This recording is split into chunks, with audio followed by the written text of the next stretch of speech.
Assalamualaikum warahmatullahi wabarakatuh. Perkenalkan, nama saya Muhammad Mukhtar dengan NIM L0212010668. Di sini saya akan menjelaskan sedikit tentang metode rehabilitasi dari mangrove. Pertama itu adalah terbelakang. Ekosistem mangrove mempunyai fungsi fisik sebagai daerah peredam gelombang, pemecah angin badai, pelindung dari abrasi, penahan lumpur, dan perangkap sedimen. Selain itu, ekosistem mangrove juga memiliki fungsi ekologis sebagai daerah asuhan, daerah tempat pemijahan, dan mencari makan bagi biota laut yang hidup di dalamnya. Berjalannya fungsi ekologis dan fungsi fisik secara optimal dapat menjaga kelestarian lingkungan dan ketersediaan populasi ikan. Secara ekonomis, hal tersebut dapat memberikan manfaat bagi masyarakat pesisir yang menggantungkan hidupnya pada daya perairan, sumber daya pesisir terutama perikanan. Meningkatnya jumlah penduduk di Indonesia, ekosistem mangrove saat ini telah banyak dikonversi menjadi lahan pemukiman, tambak, dan industri lainnya. Oleh karena itu, perlu dilakukan rehabilitasi ekosistem mangrove yang telah mengalami kerusakan. Kuantitas yang disebabkan karena eksploitasi oleh masyarakat yang tidak terkendali. Tidak adanya kontrol terhadap eksploitasi ekosistem dapat menyebabkan terjadinya peningkatan laju degradasi mangrove. Oleh karena itu, perlu dilakukan rehabilitasi ekosistem mangrove yang telah mengalami kerusakan. Selanjutnya, rehabilitasi mangrove. Rehabilitasi merupakan upaya mengembalikan fungsi dan manfaat mangrove yang rusak oleh aktivitas masyarakat. Rehabilitasi mangrove merupakan salah satu solusi untuk memulihkan ekosistem yang telah rusak. Eh, Potensi hutan mangrove yang diamati saat ini perlu sesegera mungkin ditindaklanjuti, mengingat kondisi lingkungan yang semakin memprihatinkan dengan cara menelusuri dan mengidentifikasi unsur keterkaitan baik di bidang sosial, ekonomi, dan kelembagaan. Upaya rehabilitasi mangrove memerlukan strategi yang tepat agar dapat meningkatkan keberhasilan kegiatan rehabilitasi tersebut. Kerusakan pada ekosistem mangrove dapat dikategorikan menjadi rusak berat, rusak sedang, dan rusak ringan. Strategi yang dilakukan pada ekosistem mangrove yang tergolong ke dalam rusak berat yaitu dengan menggunakan jalur hijau atau green belt. Jalur hijau dapat dilakukan dengan mengacu pada aspek ekologi dan aspek sosial ekonomi. Sedangkan strategi rehabilitasi yang dilakukan pada ekosistem mangrove yang tergolong dalam rusak sedang dan rusak ringan adalah dengan menetapkan pola tambak empang parit. Selanjutnya masuk kepada metode rehabilitasi mangrove. Yang pertama itu ada survei kondisi umum lahan, yang dimana ada 4 poin dalam survei kondisi umum lahan. Yang pertama yaitu memperhatikan apakah substrat telah berbeda bila dibandingkan dengan kondisi substrat yang masih ditumbuhi mangrove di sekitarnya.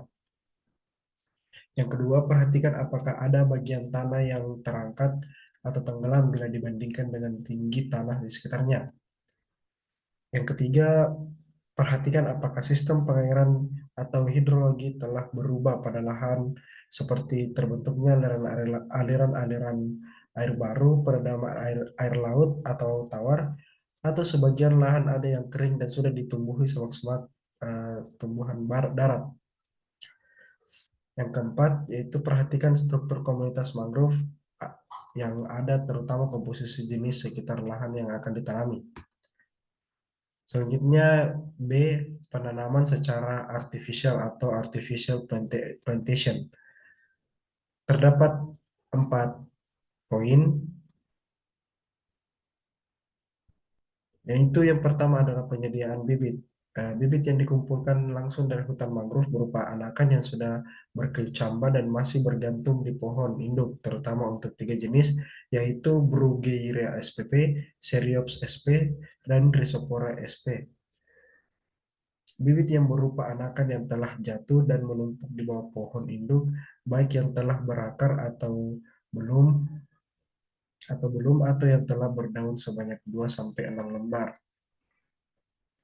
Cara penyediaan bibit ini biasanya dilakukan dengan cara menggoyangkan pohon mangrove atau mengambil bibit yang sudah ada pada lumpur untuk ditanam di tempat yang layak.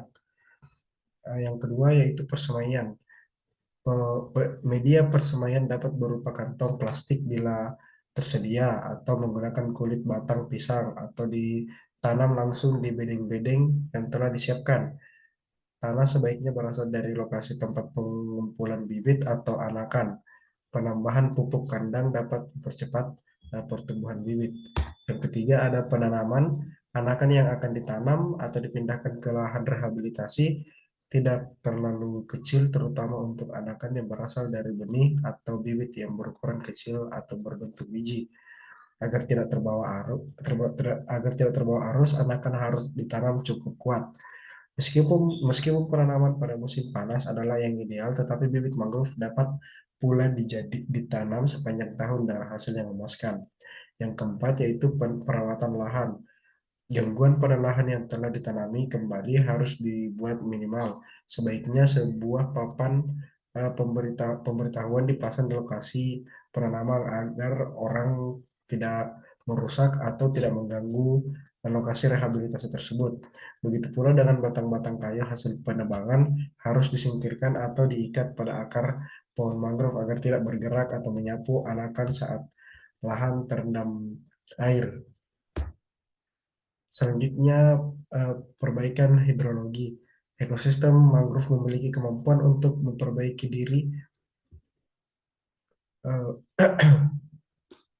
memperbaiki diri dalam periode waktu 15 sampai 20 tahun sepanjang ketersediaan biji dan bibit mangrove tidak terganggu atau terhalangi dan kondisi normal hidrologi tidak terganggu.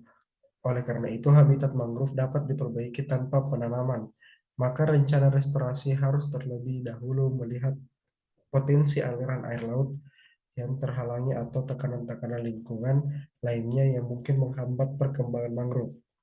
Jika aliran air terhalangi dan ditemukan adanya tekanan lainnya, maka hal-hal tersebut harus ditangani terlebih dahulu jika masalah ini tidak ada atau telah ditanggulangi. Maka perlu dilakukan pengamatan untuk memastikan ketersediaan bibit alami. Bila bibit dari alam tidak cukup tersedia, maka penanaman dapat dilakukan untuk membantu perbaikan alami. Mungkin cukup sekian eh, presentasi dari saya, kurang lebihnya mohon dimaafkan. Assalamualaikum warahmatullahi wabarakatuh.